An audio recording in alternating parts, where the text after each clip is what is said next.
All right. Good morning, everyone. I'm Ken Lawrence. I'm chair of the Montgomery County Board of Commissioners. And before we get started with the program this morning, I'm going to ask our Sheriff's Office Honor Guard to do the honors of raising the flag on this brand new building.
Thank you so much. I want to recognize our row officers who are here today, our county row officers, starting with our coroner, Dr. Michael Milborn, who you'll hear from shortly.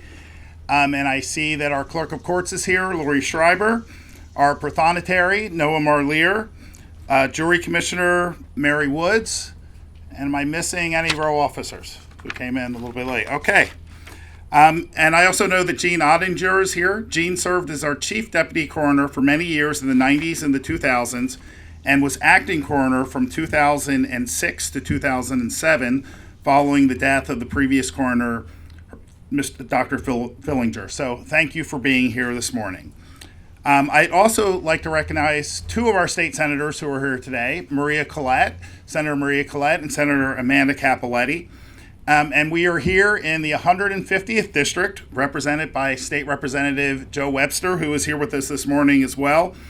And we're in Lower Providence Township. The Township Manager, E.J. Mentry, is here, and Lower Providence Township Supervisor, Dr. Janine Darby, is here as well.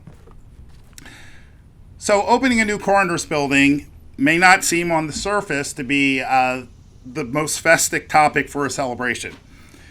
But when you consider how important this office's role is in helping solve homicides, confirm suicides, and explain unexplained deaths, you understand this office's mission and this brand new contemporary building, and you know that it is worthy of celebrating. Our county deserves this state-of-the-art facility. It represents a significant upgrade in the space where the coroner's office staff and pathologists work, and where public safety personnel from across Montgomery County conduct business. Aside from providing the best examination facilities, this building will also make visitors, including grieving family members, as comfortable as possible. And as you'll see when you go in for the tour, the office is filled with light. It's also decorated with themed art featuring an anatomy puzzle called Death Under Glass, as well as photography and other art. And Death Under Glass is a name only a coroner's office could come up with. But seriously, the artwork's vibrant design makes the space inviting and calming for visitors and staff. This building has been in the works since 2016. That's when we began an assessment, which indeed showed that with the county's growing population, the former antiquated space that we had rented since the mid-1990s could no longer serve the county needs. In fact, the caseload at the coroner's office has almost doubled over the past 10 years. That's a function of not only our growing population, but the fact that more kinds of investigations are making their way here. This move is also fiscally sound. The money we use to spend on rent will pay down the $9.5 million cost of this new facility, which we project to serve the county for at least the next 50 years. So, when you consider that we now have a coroner's office building with 3 times the space of the former site, all new sophisticated equipment, and the fact that we will convert rent payments to mortgage payments, this move is a complete win for Montgomery County. So I'm delighted that we finally reached this day. It seems like we've been talking about this building for the entire time I've served on the Board of Commissioners, and I'm extremely pleased to see it through to fruition. I'd also like to recognize some of our county staff who is here as well. Our COO, Lisa Altesiak. I see Dave Hahn here, Jesse King as well, and Tom Bonner. I know we're all worked very hard on this project, and I want to thank all the county employees who worked on that. And I also want to thank our coroner, Dr. Milbourne, and the dedicated staff here in this office that serves every day on behalf of all of us here in Montgomery County. And now I'd like to introduce my colleague on the Board of Commissioners, the Vice Chair of the Board of Commissioners, Jamila Winder.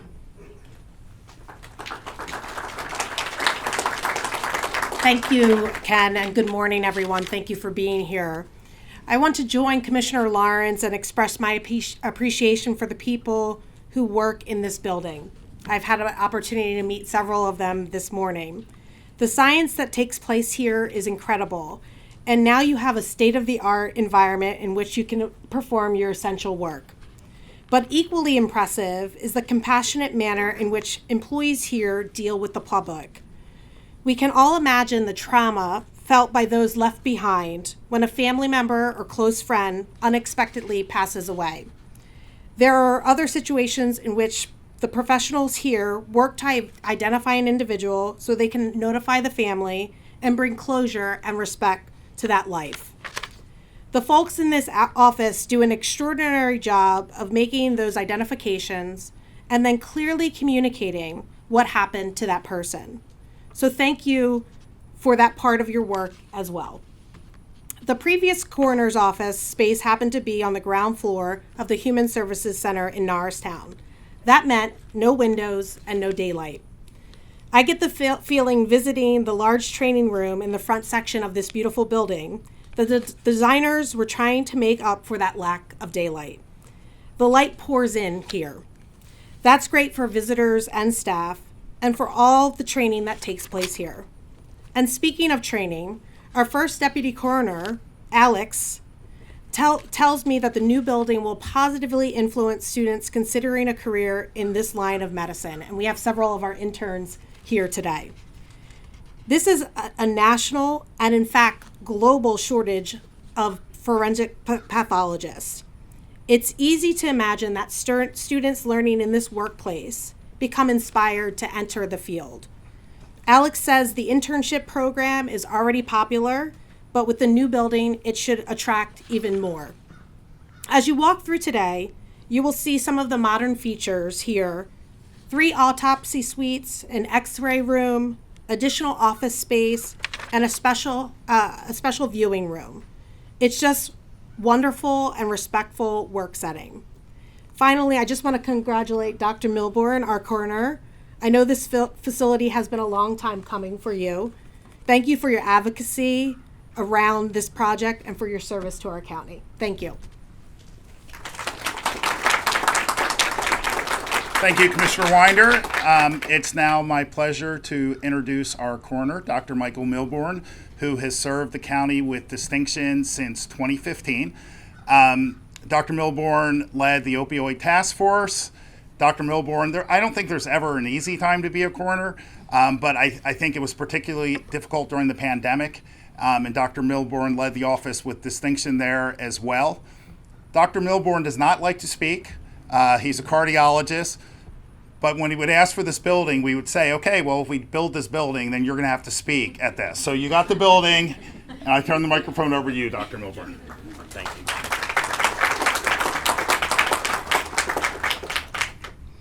Well, Ken is very right. I don't like to speak, and I do not enjoy that as my primary purpose in life, although I do like to speak to people one-on-one very much. And so that's usually what I do from a day-to-day basis. I want to so I'm going to read this, if you don't mind. I want to present a welcome to all respective dignitaries, state and local officials. Today is a great day for the citizens of Montgomery County. We began this quest about 8 years ago when I first began my tenure as coroner of Montgomery County. When I assumed the office, I found a dedicated and committed workforce. I came to find that they were often overlooked and underpaid and working in an office that was antiquated without the proper equipment to provide service to an ever-growing population, third largest in the state and 73rd most populated in the United States. The old facility was a retrofitted Sacred Heart Hospital morgue built probably in the 1960s. Inadequate workspace, improper ventilation, improper body capacity for the pathologists, for the coroner investigators, evidence storage system and evidence preparation, all inadequate. In short, I found a problem waiting to happen, a situation that it didn't take long to find a problem to suit that situation, which was COVID-19. I watched this dedicated staff roll up their sleeves and handle a workload that doubled in days while still processing their daily workload. And I think they all should be applauded for that.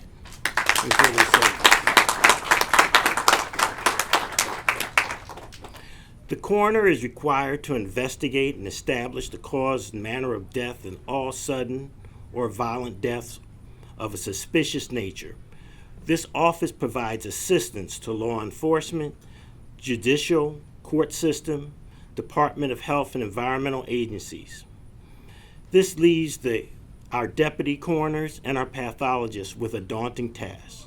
The office provides support in cases of resulting in death from everything from motor vehicle accidents, child abuse, homicide, death while in custody of law enforcement, elderly abuse, environmental dangers, plagues like our recent pandemic, opioids and suicides. The department is challenged with the investigation, not only the investigation, but assisting with the information that they acquire from these investigations. The information that they acquire from these investigations help make law and policies that hopefully improve the lives of every Montgomery County resident. The office has continued to build bridges with the government and private organizations to further coroner statistical analysis and research. The new facility will continue the county's commitment to providing the highest level of forensic examination and investigation. The office provides evidentiary and statistical information to infant death mortality, participation in Department of Health opioid surveillance project, violent death reporting research project, prescription drug monitoring system for opioid-related deaths. We also have formed new affiliations, as have already been mentioned, with both Salis and Drexel University to train the next generation of death investigators.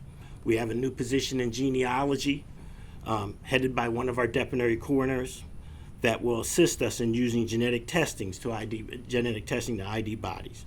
The new facility is a 21,000 square foot facility, which increases both cooler and freezer space for respective morgue and bodies.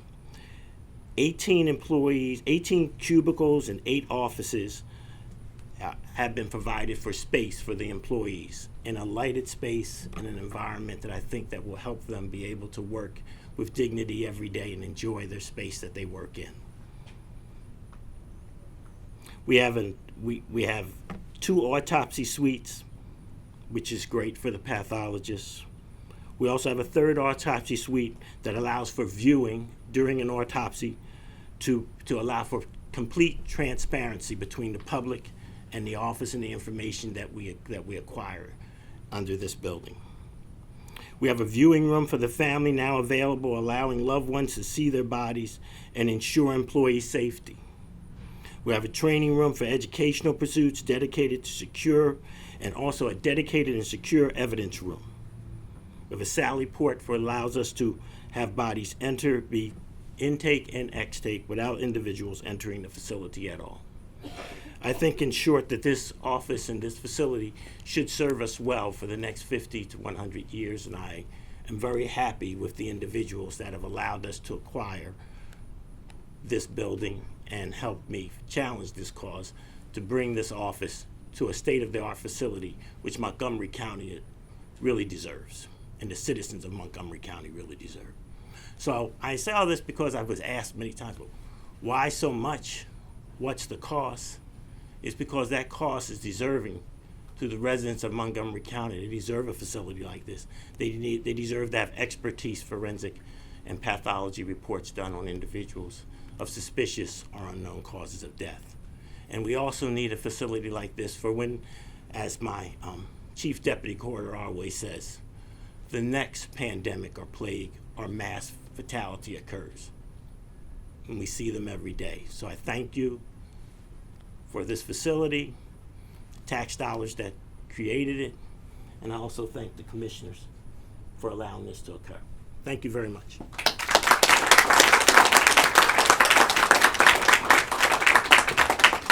Thank you so much, Dr. Milbourne, and thank you for your advocacy and passion for this, and we're glad that we saw it through to fruition. So now our final speaker today is Maura Tumulty. Maura is the Associate Director of Montgomery County Mobile Crisis, which is one of the county's community partners. She works very closely with the coroner's office to help family members and others who are dealing with what Commissioner Winder referenced earlier, people in trauma. She has helped countless grieving families, and we're happy to have her here with us this morning. Maura.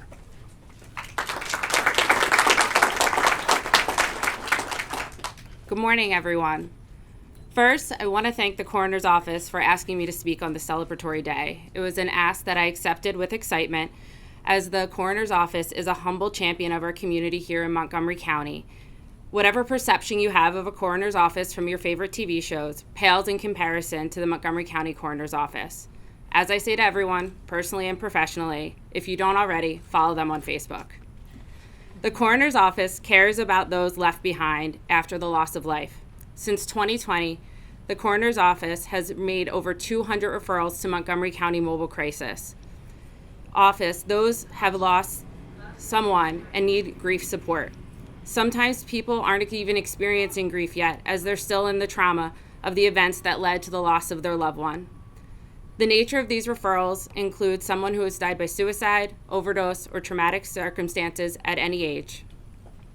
Montgomery County loses about 100 people to suicide every year. When someone dies by suicide, there's an estimated 25 people who will experience a major life disruption from that loss. That means 2,500 people are offered resources because the coroner's office takes the time to make the referral to Mobile Crisis. They truly care about people and want to make sure that they have support and heal through connection with others. When people lose someone, whether an adult or child, they want answers. This office is judicious in their work, so they can provide that answer of why. The coroner's office participates in numerous death review teams for the county. This entails looking at the factors that led to the loss of life so that recommendations can be made to prevent unnecessary loss of life. I don't know about you, but if it was my job to process death every day, I would mostly just try to get through that. Our coroner's office invests their energy into how we can really prevent the greatest tragedies and are uniquely equipped to speak into the solutions. Recently, a woman called the coroner's office. She lost her son about a year ago to suicide, and she just needed someone to talk to. They saw witness to her pain and made the referral to mobile crisis again. It was because of their care and compassion she had a space to talk about what her loss was and the trauma that she's going through. When people have the space to talk about their trauma, they heal, and that prevents the transmission of trauma. When people heal, our community heals. I am profoundly grateful for the coroner's office here in Montgomery County and their commitment to making our community a better place, which is reflected through their work of making relational connections with individuals. Congratulations on your new facility. On behalf of the residents of Montgomery County, thank you for all that you do for us.